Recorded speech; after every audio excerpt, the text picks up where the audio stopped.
Hello and welcome to the Executive Education Programs at the Indian Institute of Management, Bangalore.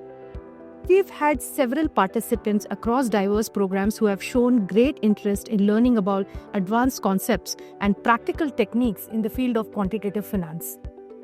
I'm Ranjini and I'm personally curious about it too.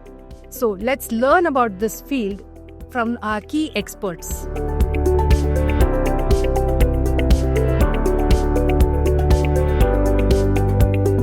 Professor, how has the growing complexity of global financial markets fundamentally changed the way pricing, trading, and risk decisions are made?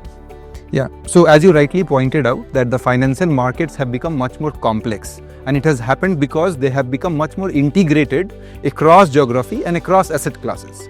And the advent of new technology, what it has done, it has resulted into the availability of very high quality data that investors and firms are using to model risk, to do asset pricing and take trading decisions. Why has quantitative thinking become central to competitive advantage in modern financial institutions? Yeah, so the modern finance has become highly data driven, right? So in the good old days, if you are an investor or a firm, you are trading against another investor or a firm. Right. But today, what has happened, most probably you are trading against another algorithm. So you need to be very good in crunching data or using a statistical tool to find out signals in the noise, right? And that can give you, and that's the only way you can get competitive advantage against algorithms. With us, we have another expert from the area, Professor Shankarshan Basu. Thanks for joining us. Thank you. What prevents many professionals from translating financial theories and models into actionable market strategies?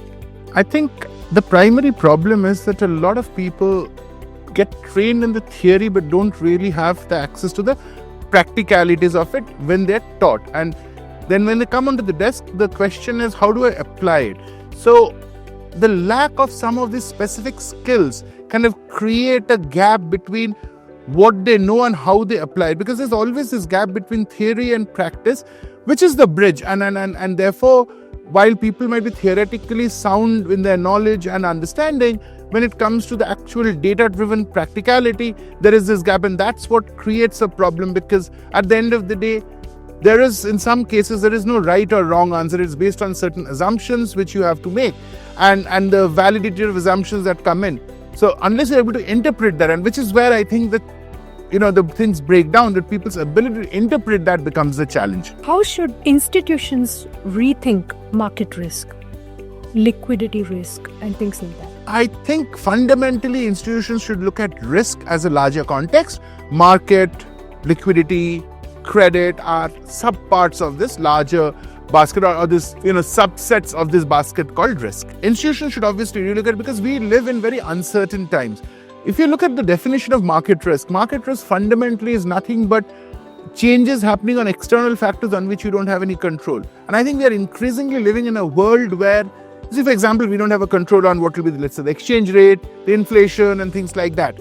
So unless I have an understanding of how to model that or what to do to react and also be dynamic in reacting to those changes, we have a challenge.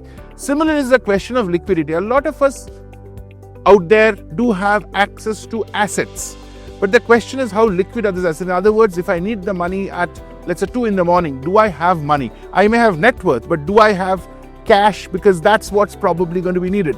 So there is going to be an understanding, and then people need to relate to this fact, institutions and individuals, that having assets is important, but having liquidity is also equally important. You can't just have assets but no liquidity, but that could create larger problems. We have another expert in the area, Mr. Whittle. Thank you, Mr. Whittle, for joining us today.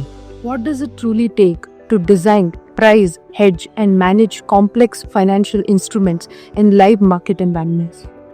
Designing and managing a complex financial instrument is not just about using mathematical models. You first need to start with the understanding of why that instrument exists. Is it there to hedge a risk? Is it there to take on a risk? What is the purpose of the instrument? Secondly, what is important is mathematical models are going to give you only the estimates. They are not going to give you, the accurate number. That accurate number depends on the market conditions, market liquidity, and data quality in all these factors. Thirdly, in case of hedging, hedging is going to be imperfect because the market is constantly moving. It moves in discrete intervals and markets move very quickly. So you need to be on your toes to understand how the markets are moving and how you can manage your positions to adjust the risk. Thirdly, managing these instruments over the time requires discipline. You need to track the performance of the portfolio. You need to understand how the profit and loss of your book is moving. So these are the various reasons you need to have a combination of analytical tools and a sound judgment of the market as well. What capabilities must today's professionals build to stay relevant in quantitatively driven financial markets? Interesting question. Markets are no longer driven by individual instruments or individual models.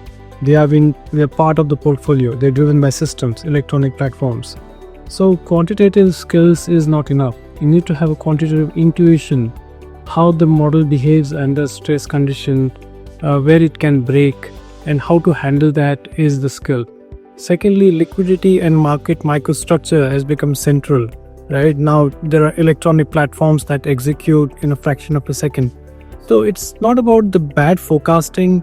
It's all about, the risk can come from not understanding how the positions will behave under stress conditions. Lastly, which is important, is models are decision aids. They are not going to give you the accurate action. You need to understand the models and need to know how you can work around with the models to manage your book. So the technology is important to take a better decision. So in all, I can summarize that the most relevant skill for a market professional is that who can connect the models, the markets, and the risk in a coherent manner. That is very important. This is why we've designed advanced program in quantitative finance, which will help you navigate this complex world of quantitative finance, better interpret the theory into the practicality and the practical applications, understand the risk dynamics, market, liquidity and credit risks, and the way this whole system plays out in real world. The program is designed for people like you who would want to bridge the gap between theory and practice. And hence, while we will run a lot of theoretical sessions, but it's not theory alone. The whole program is designed to ensure there is practical applications, industry experts coming in, Bloomberg sessions intertwined with the whole program, and therefore giving it a complete picture of theory, practice, and applications. I look forward to all of you getting on our website, enrolling through the program, and therefore seeing you in class on campus as we start the program soon.